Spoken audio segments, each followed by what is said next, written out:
Welcome to star India academy. Dear aspirants, ఇంతవరకు మనం శాతవాహన రాజకీయ చరిత్రను మనం అధ్యయనం చేస్తూ ఉన్నాం. అందులో వివిధ రాజులు సంబంధించి అధ్యయనం చేస్తూ వస్తూ ఉన్నాం. ఈరోజు మనం అధ్యయనం చేయబోయే అంశం గౌతమీపుత్ర శాతకర్ణి. ఎవరండి? గౌతమీపుత్ర శాతకర్ణి.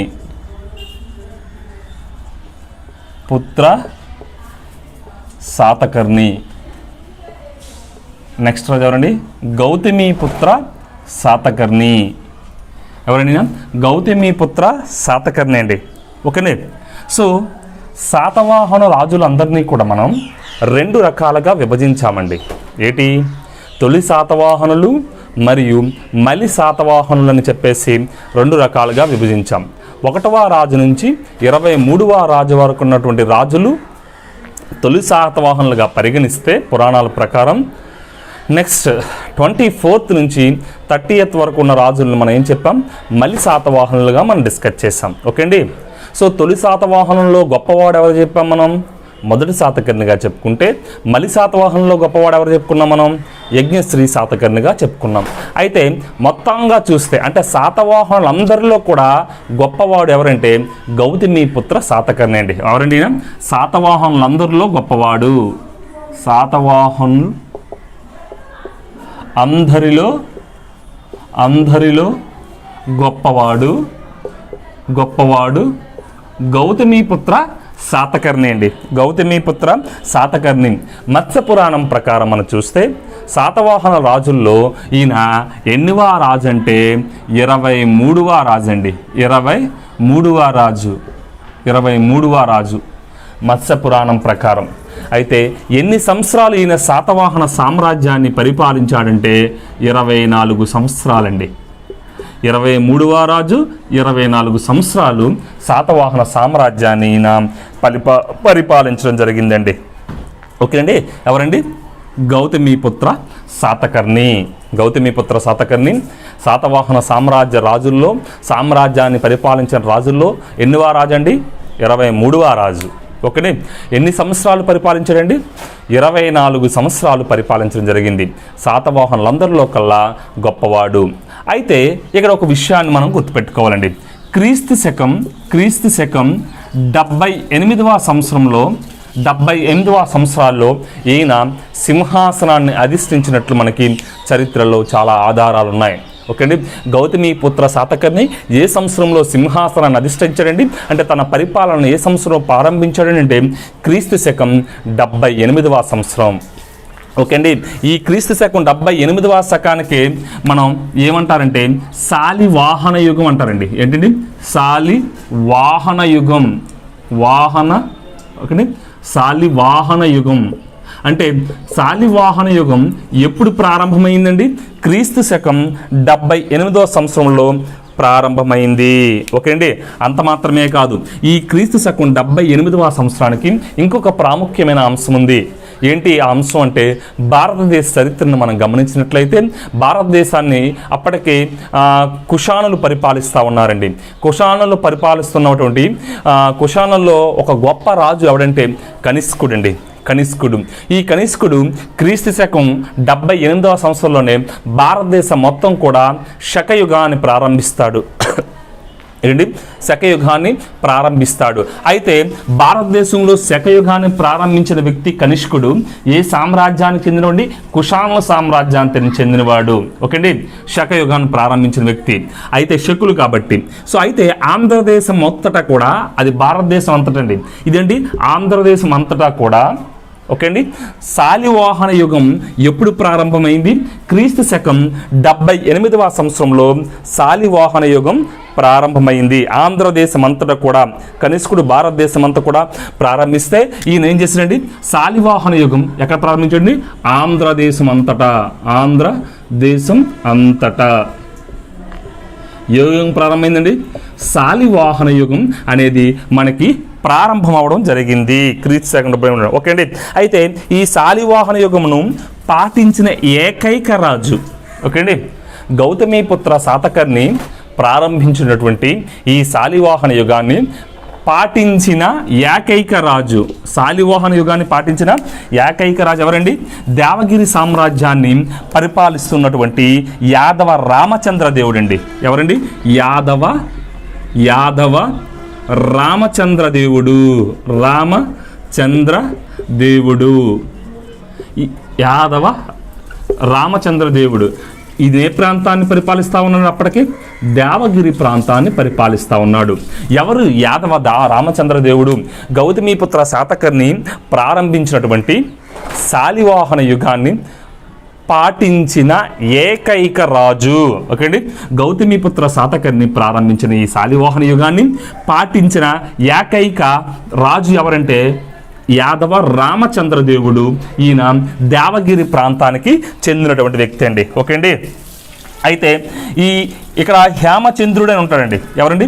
హేమచంద్రుడు అనే వ్యక్తి. హేమచంద్రుడు ఇక్కడ దేవగిరికి సంబంధించినటువంటి ఇంకొక రాజు ఎవరంటే హేమచంద్రుడు అండి. ఈ హేమచంద్రుడు ఏమంటే ఈ శాతవాహనుల్ని శాలివాహనులుగా పేర్కొన్నాడండి. శాలివాహనులుగా పేర్కొనడం జరిగింది. ఓకే అండి, సో ఎవరు చెప్పామండి? ఈ హేమచంద్రుడు శాతవాహనుల్ని శాలివాహనులుగా పేర్కొంటే దేవగిరి ప్రాంతానికి చెందినటువంటి యాదవ రామచంద్ర దేవుడు గౌతమీపుత్ర శాతకర్ణి ప్రారంభించినటువంటి శాలివాహన యుగాన్ని పాటించిన ఏకైక రాజుగా మనం నేర్చుకోవచ్చండి. ఓకే అండి, అయితే ఇక్కడ ఒక ప్రాముఖ్యమైన విషయాన్ని మనం గుర్తుపెట్టుకోవాలి. ఓకే అండి, ప్రాముఖ్యమైన విషయాన్ని మనం గుర్తుపెట్టుకోవాలి. ఓకే అండి, సో అయితే ఏంటి ఆ ప్రాముఖ్యమైన విషయం అంటే మొదటి శాతకర్ణి విషయంలో మీకు ఏం చెప్పానండి? శాతవాహన అనే వంశనామాన్ని తన పేరులో ఇన్క్లూడ్ చేసుకుని పరిపాలన సాగించినటువంటి మొట్టమొదటి శాతవాహన రాజు ఎవరని చెప్పుకున్నాం? మొదటి శాతకర్ణి. ఆయన శాతవాహన వంశనామని శాత అని తన పేరులో పెట్టుకున్నాడు. ఇక్కడ గౌతమీపుత్ర శాతకర్ణి విషయానికి వచ్చేటప్పటికి ఏమవుతుందంటే గౌతమీపుత్ర శాతకర్ణి తన పేరు ముందు తన తల్లి పేరును జోడించుకుంటాడండి. ఏంటండి? సో తన పేరు ముందు తన తల్లి పేరును జోడించుకుని గౌతమీపుత్ర శాతకర్ణిగా పెట్టుకుంటాడు. ఓకే అండి, అంటే తన పేరు ముందు తల్లి పేరును జోడించుకోవడాన్ని మనం ఏమంటామంటే మాతృ సంజ్ఞలు అంటామండి. అంటే శాతవాహన సామ్రాజ్యంలో మాతృ సంజ్ఞలను పాటించే ఆచారం ఎప్పటి నుంచి ప్రారంభమైందంటే గౌతమీపుత్ర శాతకర్ణి కాలం నుంచి ప్రారంభమైంది. ఓకే అండి, అయితే ఈ గౌతమీపుత్ర శాతకర్ణి యొక్క తండ్రి ఎవరంటే శివస్వాతి అండి. ఎవరండి? శివస్వాతి. ఇది తల్లి ఎవరండి? గౌతమి బాలశ్రీ అండి. ఎవరండి? గౌతమి బాలశ్రీ.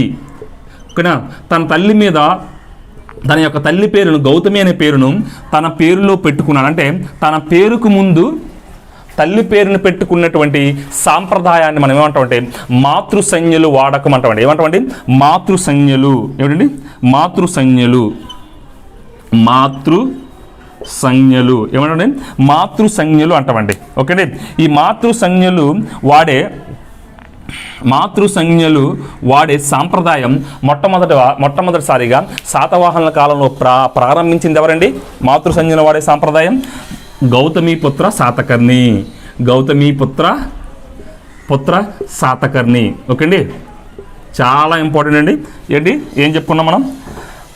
తల్లి పేరుకు ముందు తన పేరుకు ముందు తల్లి పేరును పెట్టుకునే సాంప్రదాయాన్ని ప్రారంభించిన మొట్టమొదటి శాతవాహన చక్రవర్తి ఎవరండి? గౌతమీపుత్ర శాతకర్ణి. తన పేరుకు ముందు తల్లి పేరు పెట్టుకోవడాన్ని ఏమంటామంటే మాతృ సంజ్ఞలు వాడటం అంటామండి. ఓకే అండి, సో ఈ మాతృ సంజ్ఞలు వాడటాన్ని అంటే తన పేరుకు ముందు తల్లి పేరు పెట్టుకోవడాన్ని మనం ఇంగ్లీష్లో ఏమంటామంటే మ్యాట్రిమోనిక్స్ అంటామండి. ఏమంటామండి?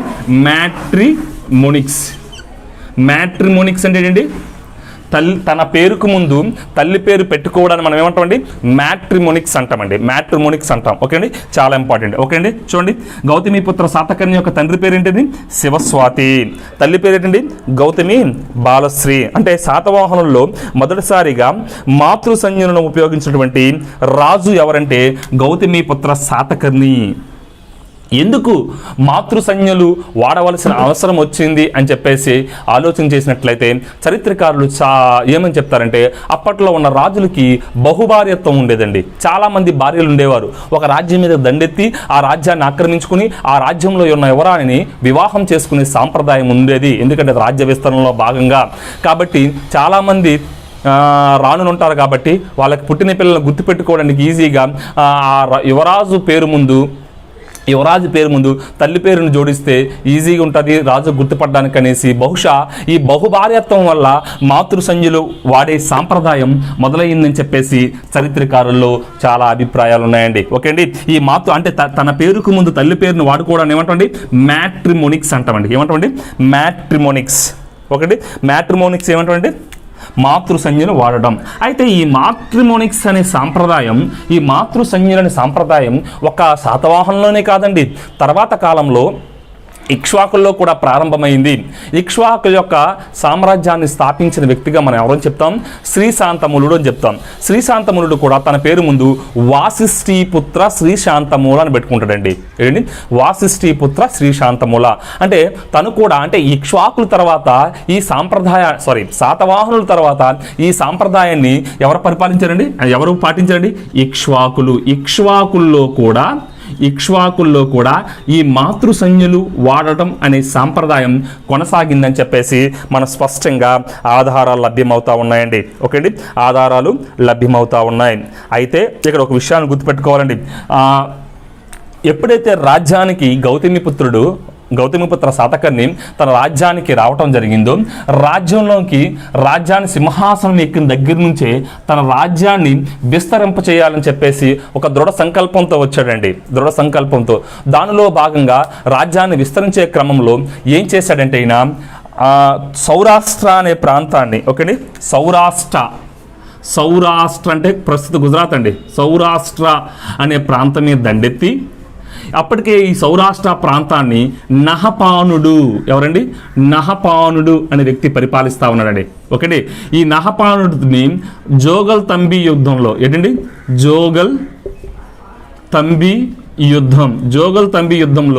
ఓడించాడండి. ఓకేండి, జోగల్ తంబి యుద్ధంలో ఓడించటం జరిగింది. ఎవరండి, గౌతమిపుత్ర శాతకర్ణి. ఓకేండి, గౌతమిపుత్ర శాతకర్ణి నహపానుని ఏ యుద్ధంలో వాడించాడు, జోగల్ తంబి యుద్ధంలో మనకి గౌతమిపుత్ర శాతకర్ణి నహపానుని ఓడించడం జరిగిందండి. ఆల్రెడీ డిస్కస్ చేస్తాం. ఈ నహపానుడు ఏ వంశానికి చెందినవాడండి, క్షహరాటక వంశంలో గొప్ప వ్యక్తి ఎవరండి, గొప్ప రాజు ఎవరండి, క్షహరాటక పరిపాలించిన నుండి రాజులందరిలో గొప్పవాడు ఎవరండి, నహపానుడు. ఈ నహపానుడు అప్పటికి గుజరాత్ ప్రాంతాన్ని, అంటే సౌరాష్ట్ర ప్రాంతాన్ని పరిపాలిస్తూ ఉన్నాడు. మొట్టమొదటిసారిగా తన రాజ్యాన్ని విస్తరించే భాగంగా ఈ సౌరాష్ట్రపై దండెత్తి నహపానుని గౌతమిపుత్ర శాతకర్ణి జోగల్ తంబి అనే యుద్ధంలో ఓడించడం జరిగిందండి. ఏ యుద్ధం అండి, చాలా ఇంపార్టెంట్. జోగల్ తంబి యుద్ధం ఎవరెవరు జరిగిందండి, నహపానునికి మరియు గౌతమిపుత్ర శాతకర్ణికి జరగడం జరిగిందండి. ఓకే అండి. సో ఈ క్షహరాటక వంశాన్ని చూడండి, ఎప్పుడైతే నహపానుడు ఈ క్షహరాటక వంశంపై దాడి చేసి ఈ క్షహరాటక వంశాన్ని అంతరింప చేయడంతో గౌతమిపుత్ర శాతకర్ణికి ఒక బిరుదు వచ్చిందండి. ఏం పేరు వచ్చిందంటే క్షహరాటక వంశ నిరవశేషకార. ఏం బిరుదండి ఇది, క్షహరాట వంశ నిరవశేషకార. క్షహరాట వంశ నిరవశేషకార అంటే క్షహరాటక వంశాన్ని మొత్తం అంతరింప చేసిన వ్యక్తిగా ఈ గౌతమిపుత్ర శాతకర్ణికి ఏ నేమ్ వచ్చిందండి, క్షహరాటక వంశ నిరవశేషకార అని బిరుదు వచ్చిందండి. ఒకటి మరొకసారి చూడండి, గౌతమిపుత్ర శాతకర్ణి బాలకృష్ణ కాదండి, గౌతమిపుత్ర శాతకర్ణి తన రాజ్య విస్తరణలో భాగంగా సౌరాష్ట్రాన్ని అప్పటికే క్షహరాటక వంశం పరిపాలిస్తూ ఉంది. ఈ క్షహరాటక వంశంలో గొప్ప వ్యక్తి అయిన వ్యక్తి ఎవరండి, నహపానుడు. ఆ నహపానుడిని గౌతమిపుత్ర శాతకర్ణి ఏ యుద్ధంలో ఓడించాడండి, జోగల్ తంబి యుద్ధంలో ఓడించాడండి. జోగల్ తంబి యుద్ధంలో ఓడించేసి ఏం చేశాడండి, క్షహరాటక వంశ నిరవశేషకార అనే బిరుదును పొందడం జరిగిందండి. క్షహరాటక వంశ నిరవశేషకార అనే బిరుదును పొందడం జరిగింది. ఓకే అండి. అయితే ఇంతకుముందు కూడా మనం చూసామండి, ఇంతకుముందు కూడా మనం చాలాసార్లు ఏం చూసాం, గౌరవ కృష్ణుడు చెప్పుకునేటప్పుడు ఏం చూసామండి, గౌరవ కృష్ణుడు కూడా శకుల చేతుల్లో ఓడిపోయాడు. ఓడిపోవటం వల్ల శాతవాహన సామ్రాజ్యం విచ్ఛిన్నమైందని చెప్పాం. అంత మాత్రమే కాదు, మన మొదటి పులోమావి కాలంలో ఏం చెప్పాం, మొదటి పులోమావి పశ్చిమ మాల్వా ప్రాంతాన్ని, తూర్పు మాల్వా ప్రాంతాన్ని జయించాడని చెప్పుకున్నాం. ఎందుకు ఎక్కువగా ఈ శకులకి మరియు వీళ్ళకి అంటే శాతవాహనుల మధ్య ఎందుకు సంఘర్షణలు జరుగుతూ ఉన్నాయి అని చెప్పేసి మనం ఆలోచన చేసినట్లయితే, అంటే శాతవాహన ఘర్షణలు ఎందుకు జరుగుతున్నాయి ఎప్పుడు చూసాను మనం ఆలోచన చేసినట్లయితే, శకులు ఎక్కువగా అంతర్జాతీయ వ్యాపారం చేసేవారండి. శకులు ఎక్కువగా విదేశీ వ్యాపారం చేసేవారు. ఖచ్చితంగా మన విదేశీ వ్యాపారం చేయాలంటే మనకి ప్రాముఖ్యమైన కీ రోల్ ప్లే చేసేవేంటంటే విదేశీ వ్యాపారానికి అప్పట్లో రేవు పట్టణాలు. ఎవరైతే రేవు పట్టణాల మీద ఎవరికైతే ఆధిపత్యం ఉంటుందో వాళ్ళు ఈజీగా విదేశీ వ్యాపారం చేయడానికి అవకాశం ఉండేది. కాబట్టి అవతల గుజరాత్ ప్రాంతాన్ని, మహారాష్ట్ర ప్రాంతాన్ని, మధ్యప్రదేశ్ మొదలైన ప్రాంతాలన్నింటినీ కూడా అప్పటికే శకులు గుజరాత్ సౌరాష్ట్రలో చూడండి, అప్పుడు పశ్చిమ అరేబియా తీరాన్ని మనం గమనించినట్లయితే ఇక్కడ సౌరాష్ట్ర ప్రాంతం కూడా ఇదంతా రేవుపట్నం అంతా కూడా ఒకసారండి క్లియర్గా డయాగ్రామ్ వేస్తాను చూడండి. సౌరాష్ట్ర ప్రాంతం, మధ్యప్రదేశ్ ప్రాంతం, మహారాష్ట్ర ప్రాంతం చూడండి. ఇవ్వండి, ఈ సౌరాష్ట్ర ప్రాంతం అంతా కూడా శకుల చేతిలో ఉందండి. సౌరాష్ట్ర ప్రాంతం శకుల చేతిలో ఉంది. అంతపదే కాదు ఈ సౌరాష్ట్ర ప్రాంతం ఏంటండి శకుల చేతిలో ఉంది. తర్వాత మనకి ఈ మధ్యప్రదేశ్ ప్రాంతాన్ని మనం గమనించినట్లయితే మధ్యప్రదేశ్ ప్రాంతాన్ని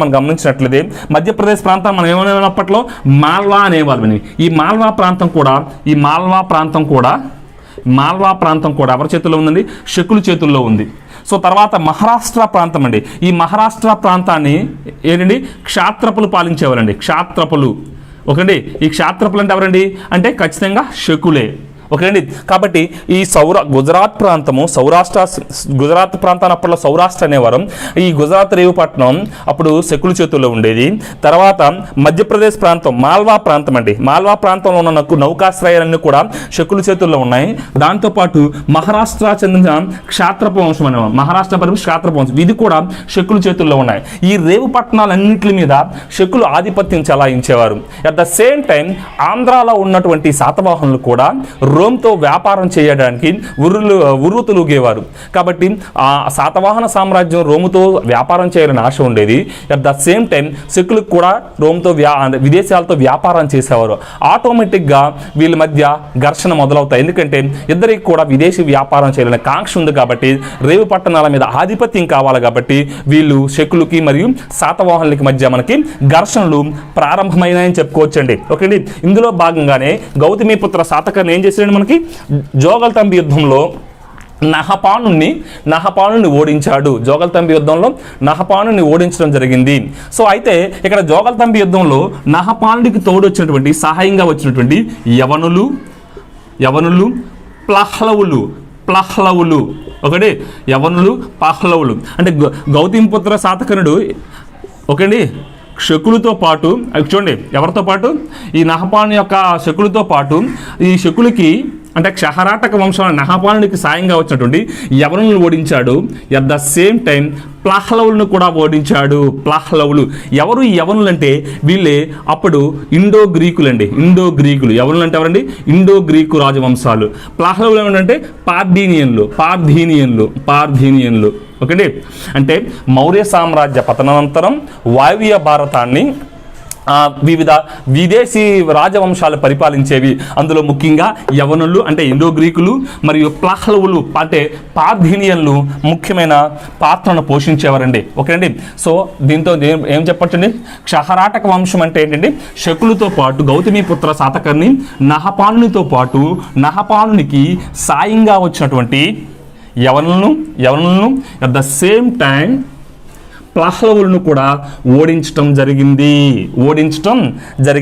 ఓకే, అయితే ఓడించడం మాత్రమే కాదండి, ఇక్కడ ఒక విషయాన్ని మనం గుర్తుపెట్టుకోవాలి. భారతదేశంలో మొట్టమొదటిసారిగా వెండి నాణాలను ముద్రించిన వ్యక్తి ఎవరండి, నహపానుడు. భారతదేశంలో వెండి నాణాలు ముద్రించిన మొట్టమొదటి రాజు ఎవరండి? నహపానుడు. అయితే అదే భారతదేశంలో బంగారు నాణాలు ముద్రించిన వ్యక్తి అండి మిలిందా. ఎవరండి? మిలిందా. ఈయన ఒక ఇండో గ్రీక్ రాజు. ఓకే, భారతదేశంలో మొట్టమొదటిసారిగా వెండి నాణాలు ముద్రించిన రాజు నహపానుడు అయితే భారతదేశంలో మొట్టమొదటిసారిగా బంగారు నాణాలు ముద్రించిన రాజు మిలిందా.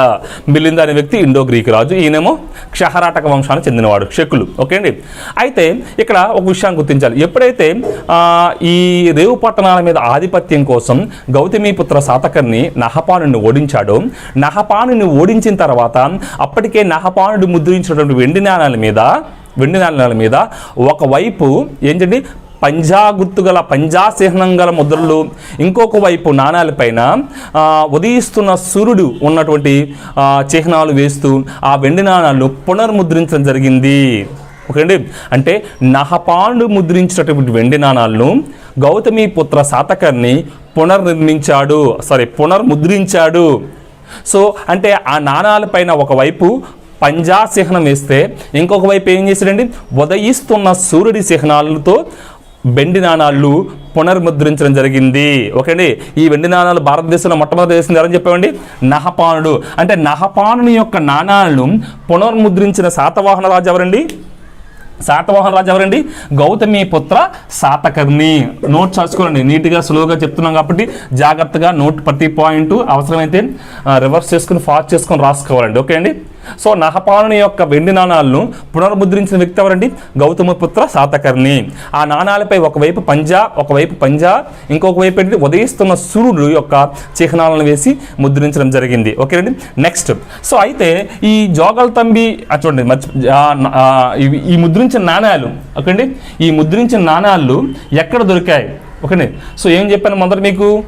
ఒకవైపు పంజా, ఇంకోవైపు ఉదయిస్తున్న సూర్యుడిని యొక్క చిహ్నాలు తెచ్చి నాణ్యాలు ముద్రించకండి. ఈ నాణ్యాలను ఏమంటారంటే విద్ధంక నాణాలు అంటారండి. ఏమంటారండి? విద్ధంక నాణాలను ముద్రించినటువంటి శాతవాహన రాజు ఎవరంటే గౌతమిపుత్ర శాతకర్ణి. విద్ధంక నాణాలు అంటే ఏంటండి? నహపాను యొక్క వెండి నాణాలు పునర్ముద్రించిన నాణాలు. అంటే ఒకవైపు పంజా చిహ్నము, ఇంకొక వైపు ఉదయిస్తున్న సూర్యుని యొక్క చిహ్నంతో ముద్రించిన నాణాలని మనకి ఏమంటామండి? విద్ధంక నాణాలు అంటాం. సో ఈ విద్ధంక నాణాలు లభ్యమైన ప్రాంతాలు ఏంటి అని చెప్పేసి మనం ఆలోచన చేసినట్లయితే, ఒకటి జోగల్ తంబి అండి. జోగల్ తంబి ప్రాంతం. జోగల్ తంబి అంటే మహారాష్ట్ర ప్రాంతం అండి. జోగల్ తంబి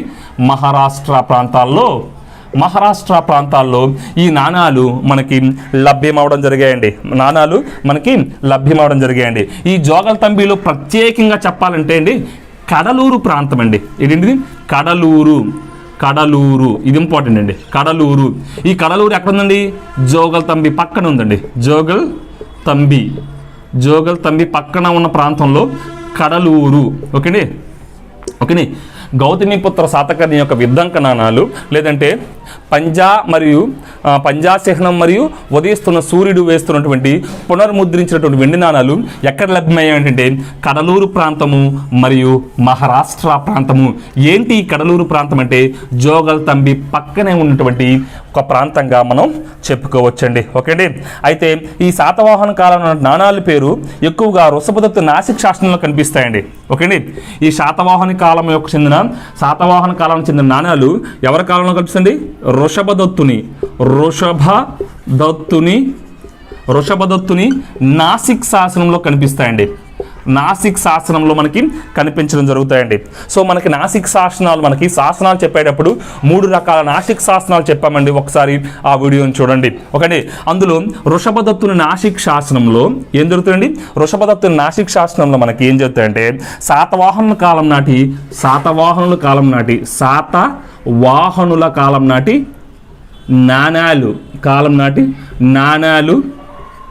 నాణ్యములు లభిస్తూ ఉండండి. అంటే వృషభదత్తు నాసిక్ శాసనంలో మొత్తం, ఓకే అండి, వృషభదత్తు నాసిక్ శాసనంలో ప్రపంచే నాణ్యాల పేర్లండి. అంటే శాతవాహనుల కాలంలో ఎటువంటి నాణాలు వాడేవారు అంటే ఆ నాణాల పేర్లు అన్నీ కూడా వృషభదత్తుని నాసిక్ శాసనంలో లభ్యమవుతాయండి. వృషభదత్తుని నాసిక్ శాసనంలో మనకి లభ్యమవడం జరుగుతూ ఉందండి. ఓకే. అయితే ఇక్కడ జోగల్ తంబి అనే ప్రాంతంలో ఈ గౌతమిపుత్ర శాతకర్ణి యొక్క నాణాలు లభ్యమయ్యాయని చెప్పామంటే గుర్తుందండి. ఆ నాణాలు మొత్తం ఎన్ని వెండి నాణాలు లభ్యమయ్యాయని చెప్పేసి మనం ఆలోచన చేసినట్లయితే 13,270 అండి. 13,270 వెండి నాణాలు లభ్యమవడం జరిగిందండి. వెండి నాణాలు. ఓకేండి. జోగల్ తంబి ప్రాంతంలో మొత్తం ఎన్ని వెండి నాణాలు లభ్యమయ్యండి? 13,270 వెండి నాణాలు లభ్యమవడం జరిగిందండి. ఓకే అండి. సో అంత మాత్రమే కాదు, గౌతమిపుత్ర శాతకర్ణికి రాజో తరుణ్ అనే బిరుదు ఉండేదండి. తర్వాత బిరుదులు చెప్పేటప్పుడు ఖచ్చితంగా చెప్తాను. ఏంటండి రాజో తరుణ్ అంటే, ఈ రాజో తరుణ్ అనే ఈ బిరుదు ఏం సూచిస్తుందంటే గౌతమిపుత్ర శాతకర్ణి యొక్క సార్వభౌమత్వాన్ని సూచిస్తూ ఉందండి. ఏంటండి సార్వభౌమత్వాన్ని సూచిస్తూ ఉంది. ఓకే అండి. గౌతమిపుత్ర శాతకర్ణి యొక్క ఓకే అండి ఏంటండి రాజో తరుణ్ రాజో రన్ అండి. రాజో అనే రన్ గౌతమిపుత్రకు ఉన్నటువంటి రాజో రన్ అనే బిరుదు ఏం సూచిస్తూ ఉందండి? సార్వభౌమత్వాన్ని, సోవరెంటీని సూచిస్తుందండి.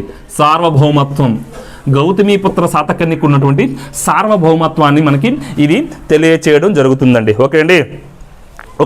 అయితే ఇక్కడ ఒక విషయాన్ని మనం గమనించాలి. ఓకే అండి. సో ఈ గౌతమిపుత్ర శాతకర్ణి వైదిక మతాన్ని పాటిస్తూ బౌద్ధ మతాన్ని కూడా ఆదరించాడండి. వైదిక మతాన్ని పాటిస్తూ బౌద్ధ మతాన్ని ఆదరించడం జరిగింది. చాలాసార్లు చెప్పాను, గౌతమిపుత్ర శాతవాహన కాలంలో రాజులు వైదిక మతాన్ని పాటిస్తే రాణులు బౌద్ధ మతాన్ని ఆచరించారని. సో కాబట్టి ఇక్కడ గౌతమిపుత్ర శాతకర్ణి విషయంలో మనం ఏం చెప్పుకోవచ్చండి? ఈయన వైదిక మతంతో పాటు బౌద్ధ మతాన్ని కూడా బౌద్ధమును కూడా ఆదరించినట్టు మనకి స్పష్టమైన ఆధారాలు లభ్యమవుతున్నాయి. సో ఏంటి ఆధారాలు అంటే, ఈయన బౌద్ధ భిక్షవులకు 100 నివర్తనాల భూమిని దానం చేసినట్టు మనకు ఆధారాలు ఉన్నాయండి. 100 నివర్తనాల భూమిని దానం చేసినట్టు ఆధారాలు ఉన్నాయండి. అసలు ఒక నివర్తనం అంటే ఎంతండి? 1.5 acres అండి. 1 ఎకరంన్నర, ఒక ఎకరంన్నర భూమిని ఏమంటామంటే ఒక నివర్తనం అంటామండి. ఏంటండి గౌతమిపుత్ర శాతకర్ణి బౌద్ధాన్ని ఆదరించినట్లు ఉన్నటువంటి ఆధారం ఏంటంటే, ఈయన బౌద్ధులకు 100 నివర్తనాల భూమిని దానం చేయడం జరిగిందండి. ఏంటండి బౌద్ధులకు 100 నివర్తనాల భూమిని దానం చేయడం జరిగింది. ఓకేనే. సో 100 నివర్తనం అంటే ఎన్ని ఎకరాలండి? 1.5 ఎకరాలండి. ఓకేనా, 1.5 ఎకరాలు. సో అంత మాత్రమే కాదు, గౌతమిపుత్ర శాతకర్ణి భద్రనియ అనే బౌద్ధ శాఖకు నాసిక్లో గుహలను కేటాయించాడండి. ఏంటండి భద్రనియ అనే ఒక బౌద్ధ తెగకు, ఒక బౌద్ధ శాఖకు మహారాష్ట్ర నాసిక్ ప్రాంతంలో ఒక బౌద్ధ గుహను కేటాయించడం జరిగిందండి. ఒకటి నాసిక్లో గుహలు ఇచ్చాడండి. ఎవరు? ఒక బౌద్ధ శాఖ అయినటువంటి భద్రనియ. ఏంటంటే బౌద్ధ శాఖ అయినటువంటి భద్రనియ అనే శాఖకు నాసిక్లోని కొన్ని గుహలను ఈ శాఖ యొక్క సన్యాసులకు గౌతమిపుత్ర శాతకర్ణి దానం చేసినట్టు మనకి ఆధారాలు చరిత్రలో కొన్ని ఉన్నాయండి. ఏంటండి ఏ శాఖ అండి? భద్రనీయ శాఖ. బౌద్ధంలో కొన్ని శాఖలు ఉన్నాయి. మన బౌద్ధ మతం గురించి డిస్కస్ చేసేటప్పుడు అక్కడ క్లియర్గా చెప్తానండి. ఓకే అండి. ఏ శాఖ ఇచ్చండి? భద్రనీయ అనే శాఖకు ఇవ్వడం జరిగింది. ఓకే అండి. అయితే ఒక విషయం గుర్తించాలండి, శాతవాహన రాజుల్లో తన పేరు మీద, అంటే శాతవాహన రాజుల్లో అందరినీ పోల్చినట్లయితే తన పేరు మీద శాసనాలు వేసుకున్నటువంటి మొట్టమొదటి రాజు ఎవరంటే గౌతమిపుత్ర శాతకర్ణి. ఓకే అండి. ఏం చెప్పామండి? శాతవాహన రాజుల్లో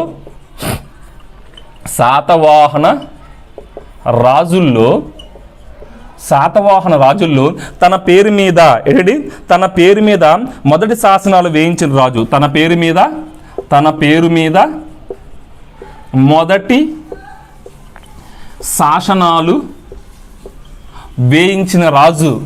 వేయించిన రాజుగా మనం ఎవరిని చెప్పుకోవచ్చు అంటే గౌతమిపుత్ర శాతకర్ణిగా మనం చెప్పుకోవచ్చు అండి. తన పేరు మీద శాసనాలు వేయించాడండి. ఓకే అండి. అయితే ఇతని రాజ్యంలో బ్రాహ్మణుల ఆధిక్యతను ప్రవేశపెట్టాడండి. ఓకే అండి. ఏం చేశాడండి? బ్రాహ్మణుల ఆధిక్యతను ఆధిక్యతను ప్రవేశపెట్టాడు. అంటే బ్రాహ్మణులకు ప్రత్యున్నతమైన స్థానం కల్పించబడింది. బ్రాహ్మణులకు అత్యున్నతమైన స్థానం కల్పించబడింది. దానితో పాటు చాతుర్వర్ణ వ్యవస్థను బలపరిచాడండి. చాతుర్వర్ణ వ్యవస్థను బలోపేతం చేశాడు. స్వతహాగా శాతవాహనులు తమను తాము బ్రాహ్మణులుగా చెప్పుకునే సాంప్రదాయం ఉంది. ఎందుకంటే గౌతమి బాలశ్రీ యొక్క నాసిక్ శాస్త్రం మనం చూసినట్లయితే కాబట్టి బ్రాహ్మణులకు అత్యధికమైనటువంటి ప్రయారిటీ ఇచ్చేవారు. ఎందుకంటే ముందుగానే చూసాం మన ముందు క్లాసుల్లో ఏంటండి, బ్రాహ్మణులకు పన్నులు లేని భూమిని దానంగా ఇచ్చేవారు. ఆ రాజు ఎవరండి? కామెంట్ చేయండి. మనం ఆల్రెడీ డిస్కస్ చేసాం.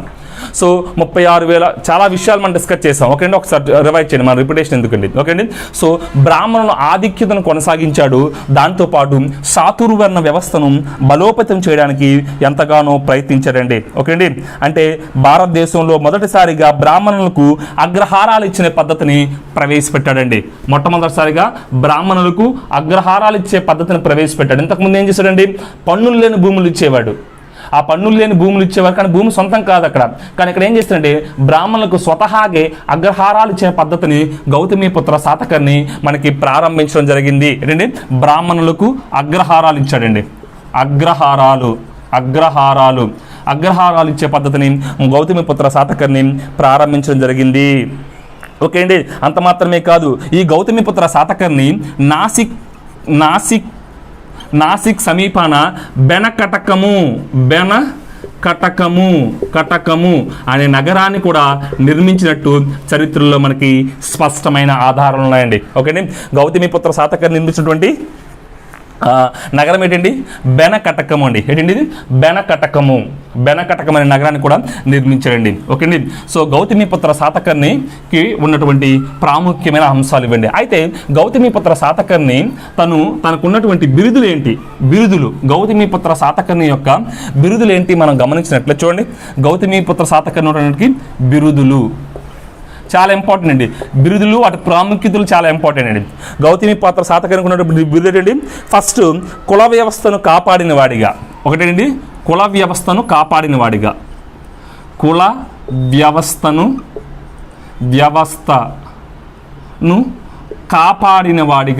కాపాడిన వాడిగా గౌతమిపుత్ర శాతకర్ణికి ఉన్నటువంటి బిరుదులు ఏంటి అని చెప్పేసి మనం ఆలోచన చేసినట్లయితే, మొదటిది ద్విజవర కుటుంబ వివర్ధన. ఏంటండి? ద్విజవర కుటుంబ వివర్ధన. ఓకేండి, ద్విజవర కుటుంబ వివర్ధన మొదటిదండి. ఓకేండి, వర్ణ సాంకర్య నిరోధక. ఏంటి? వర్ణ సాంకర్య నిరోధక. ఎందుకంటే చాతుర్వర్ణ వ్యవస్థను ఈయన బలోపేతం చేశాడు కాబట్టి ఈయనకున్నటువంటి బిరుదు ఏంటండి? వర్ణ సాంకర్య నిరోధక. నెక్స్ట్ బిరుదులన్నీ ఇంపార్టెంట్. క్షత్రియ దర్ప మానమర్ధన. క్షత్రియ దర్ప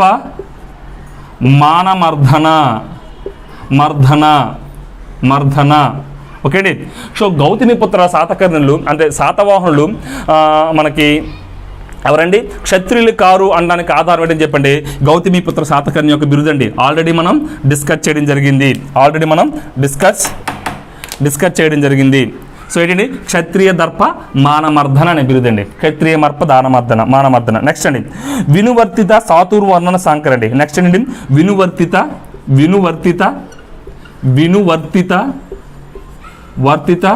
చాతుర్వర్ణ సాంకర్య.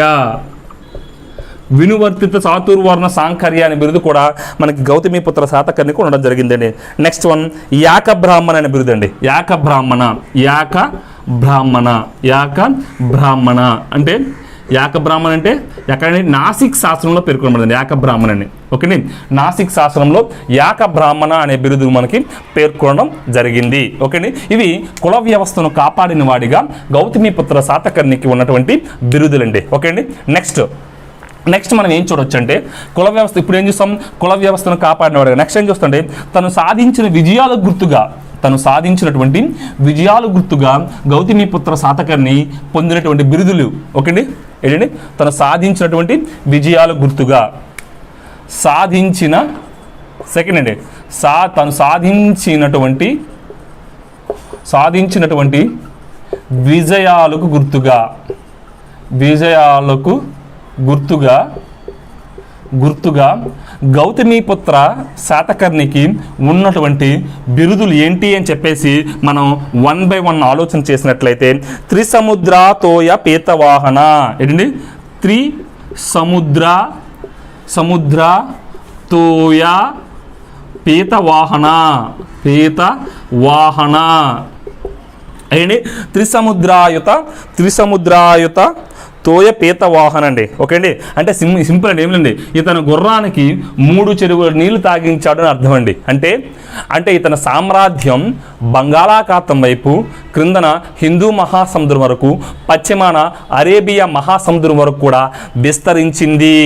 కాబట్టి ఇతని సామ్రాజ్యాన్ని అందుకే ఏమంటారంటే మొట్టమొదటి దక్షిణ భారతదేశ రాజుగా గౌతమిపుత్ర శాతకర్ణి కీర్తించబడ్డాడు. అంటే దక్షిణ భారతదేశాన్ని మొత్తాన్ని పరిపాలించినటువంటి మొట్టమొదటి రాజు ఎవరంటే గౌతమిపుత్ర శాతకర్ణి. అంటే ఆయన గుర్రం ఇటు అరేబియా మహాసముద్రం నీళ్లు తాగింది, ఇటు హిందూ మహాసముద్రం నీళ్లు తాగింది, ఇటు బంగాళాఖాతం నీళ్లు తాగిందంటే మీనింగ్ అంతవరకు ఆక్రమించాడనండి. ఓకే అండి, ఇది ఒక ఒక అలంకార రూపంలో వాడబడిందండి. ఓకే అండి, ఏంటంటే బిరుదు త్రిసముద్రాతోయ పీతవాహన అండి. త్రిసముద్రాతోయ పీతవాహన అంటే ఇతని గుర్రంకు 3 సముద్రాల నీళ్లు తాగించినవాడు అండి. ఓకే అండి, నెక్స్ట్ శక యవ్వన ప్లహవ నిగూధనుడు. శక యవ్వన ప్లహ్లవ నిగూధన. ఎవరండి?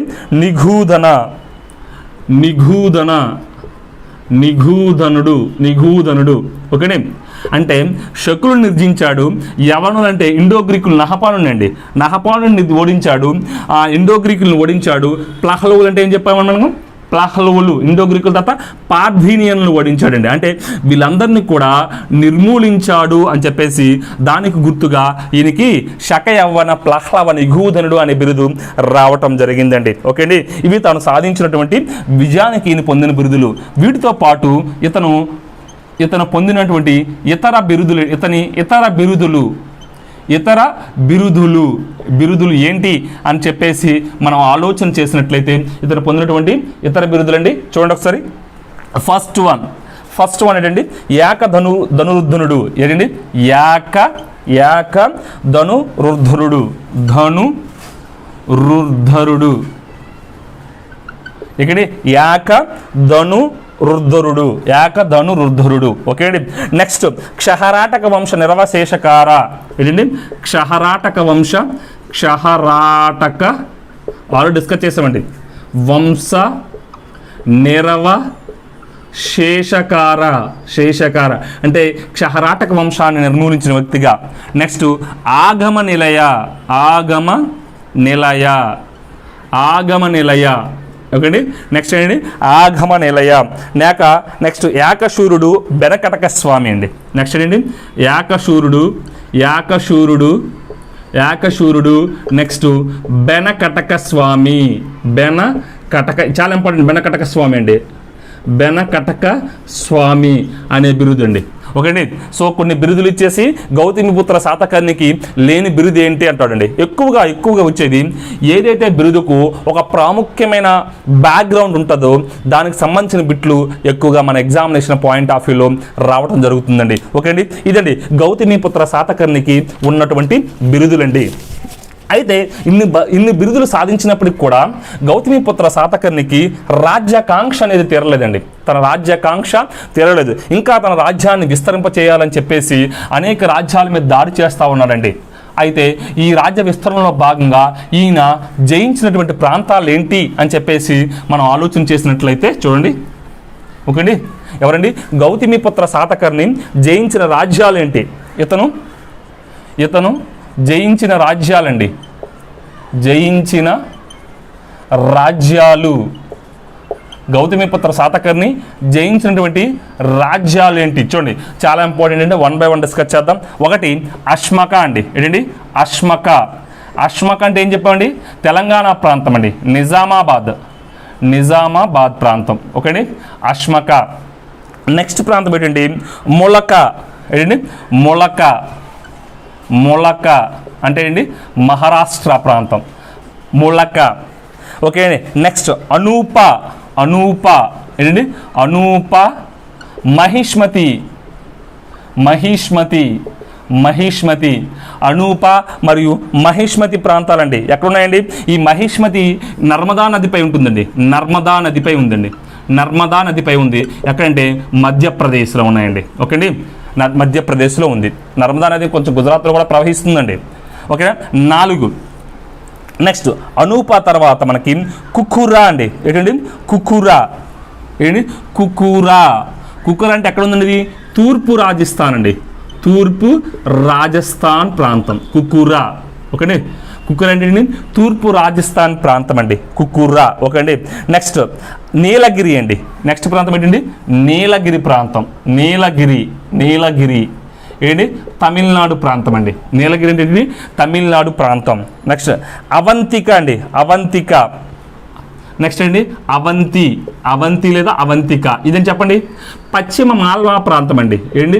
పశ్చిమ మాల్వా ప్రాంతం. దీని రాజధాని ఏంటండి? మనం ఆల్రెడీ డిస్కస్ చేస్తాం. ఉజ్జయిని. నెక్స్ట్ ఏంటండి? ఇది 5th one, ఇది 6th one. ఓకే అండి. అవంతిక తర్వాత నెక్స్ట్ సౌరాష్ట్ర అండి. ఏంటండి? సౌరాష్ట్ర ప్రాంతం అంటే ఏంటండి? గుజరాత్. ఏంటి? సౌరాష్ట్ర ప్రాంతం జయించాడండి సౌరాష్ట్ర. ఓకే అండి. నెక్స్ట్ వన్ అపరాంత అండి. ఓకే అండి. కొంకణ ప్రాంతం అండి. ఏంటి? అపరాంత అంటే ఏంటిది? కొంకణ్ ప్రాంతం. కొంకణ్ అంటే ప్రస్తుతం గోవా ఉన్నటువంటి పరిసర ప్రాంతాలండి కొంకణ్. ఓకేనా. సింపుల్గా చెప్పాలంటే ఉత్తర మహారాష్ట్ర ప్రాంతం. ఓకేండి. ఉత్తర మహారాష్ట్ర ప్రాంతం. ఓకేనే. అప్పట్లో అంతా కలిసి ఉండేది. దక్షిణ ప్రాంతం ఉత్తర మహారాష్ట్ర ప్రాంతం అంతా కలిసి ఉండేది. సింపుల్గా అపరాంతం అని చెప్పాలంటే కొంకణ్ ప్రాంతం అండి. ఏంటి? కొంకణ్ ప్రాంతం.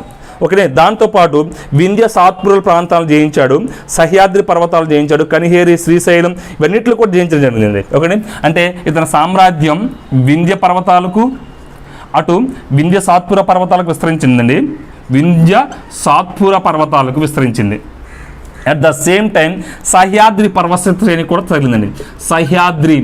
సహ్యాద్రి పర్వత శ్రేణి వరకు కూడా ఈ రాజ్యాన్ని వివరించడం జరిగిందండి. అంత మాత్రమే కాదు, కనిహేరి, శ్రీశైలం, నాగార్జునకొండ, ఇది కనిహేరి, శ్రీశైలం, నాగార్జునకొండ, శ్రీపర్వతం అండి. నాగార్జునకొండ అంటే శ్రీపర్వతం అండి. నాగార్జునకొండ, వింధ్య సాత్పుర పర్వతాలు, సహ్యాద్రి కనుమ, కనిహేరి, శ్రీశైలం, నాగార్జునకొండ, శ్రీపర్వతం. ఓకే అండి. సో వీటన్నిటి వైపు కూడా తిని రాజ్యాన్ని విస్తరించడం జరిగిందండి. ఏ ప్రాంతాలండి? అశ్మక, మొలక, అనూప, మహిష్మతి, కుకురా, వింధ్య సాత్పుర పర్వతాలు, సహ్యాద్రి, కనిహేరి, శ్రీశైలం, నాగార్జునకొండ ప్రాంతాలు, నీలగిరి, అవాంతిక, సౌరాష్ట్ర మరి అపరాంత అండి. సో ఈ ప్రాంతాలు అవి ఉన్న ప్రదేశాలు. ఓకేనే. కింది వానిలో గౌతమిపుత్ర శాతకర్ణి జయించిన రాజ్యం ఏంటి అని అడుగుతాడండి. మహిష్మతి అనే ప్రాంతం ఏ రాష్ట్రంలో ఉందని అడుగుతాడండి. ఓకే. సో ఈ విధంగా దీని నుంచి ప్రశ్న అడిగే అవకాశం ఉందండి. అయితే ఇంత రాజ్య విస్తరణ చేశాడు కదా గౌతమిపుత్ర శాతకర్ణి. ఈ గౌతమిపుత్ర శాతకర్ణికి తన యుద్ధాల్లో సహకరించినటువంటి మంత్రి ఎవరైనా ఉన్నారంటే విజయనాథుడు అనే మంత్రి ఉన్నాడండి. ఎవరండి? శివగుప్తుడు అనే మంత్రి ఉన్నాడు. ఎవరండి? శివగుప్తుడు.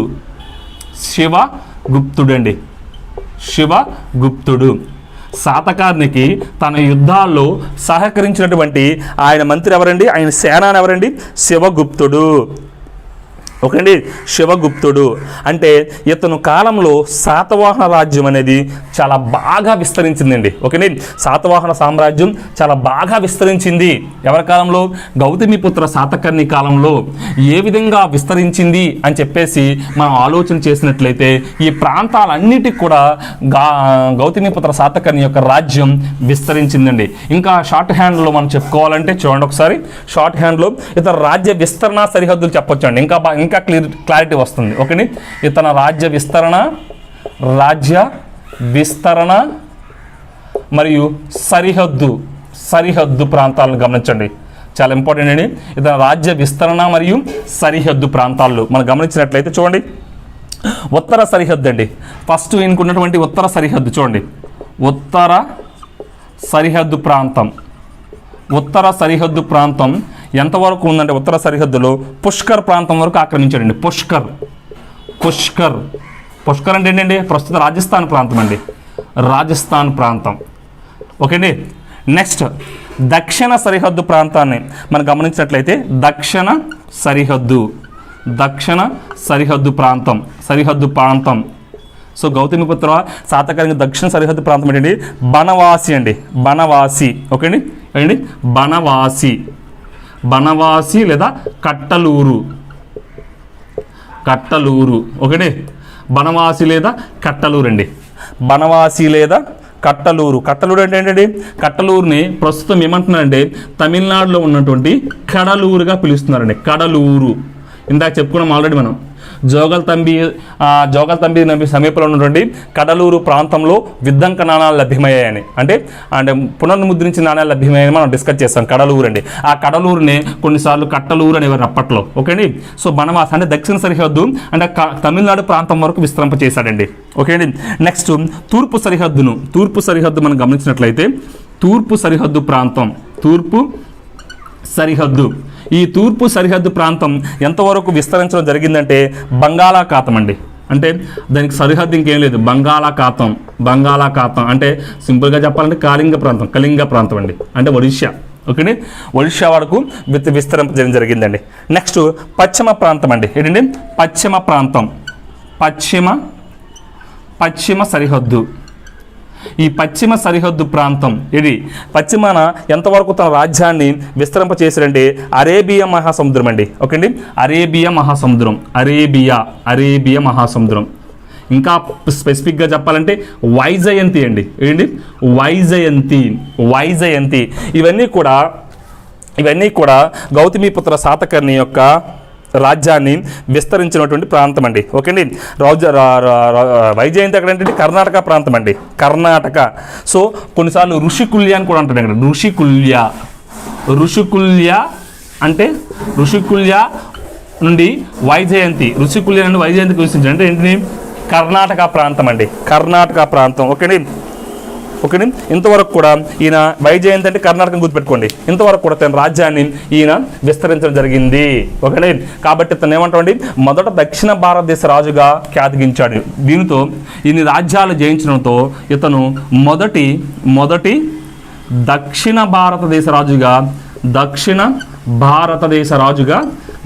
భారతదేశ రాజుగా గౌతమిపుత్ర శాతకర్ణి ఖ్యాతి గడించడం జరిగిందండి. ఓకేండి. మొదటి దక్షిణ భారతదేశ రాజుగా గౌతమిపుత్ర శాతకర్ణి ఈ ఖ్యాతిని గడించడం జరిగింది. ఓకేండి, ఖ్యాతిని ధరించడం జరిగింది. అయితే ఈ గౌతమిపుత్ర శాతకర్ణి సాధించినటువంటి విజయాలన్నీ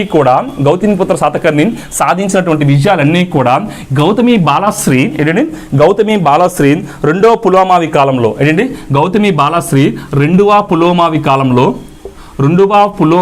అంటే తన మనవడైన కాలంలో సో నాసిక్ శాసనంలో ఈ రాజ్య విస్తరణ గురించి వివరించిందండి. ఒకటి గౌతమిపుత్ర సాధించిన విజయాలు, ఆయన రాజ్య విస్తరణ అన్నీ కూడా గౌతమి బాలశ్రీ తన మనవడైనటువంటి రెండవ పులోమావి కాలంలో తన నాసిక్ శాసనంలో ఈ విషయాలన్నింటినీ కూడా పేర్కొనడం జరిగిందండి. ఇదండి గౌతమిపుత్ర శాతకర్ణికి సంబంధించినటువంటి కొన్ని ప్రాముఖ్యమైన విషయాలండి. ఓకే అండి, థ్యాంక్ యూ.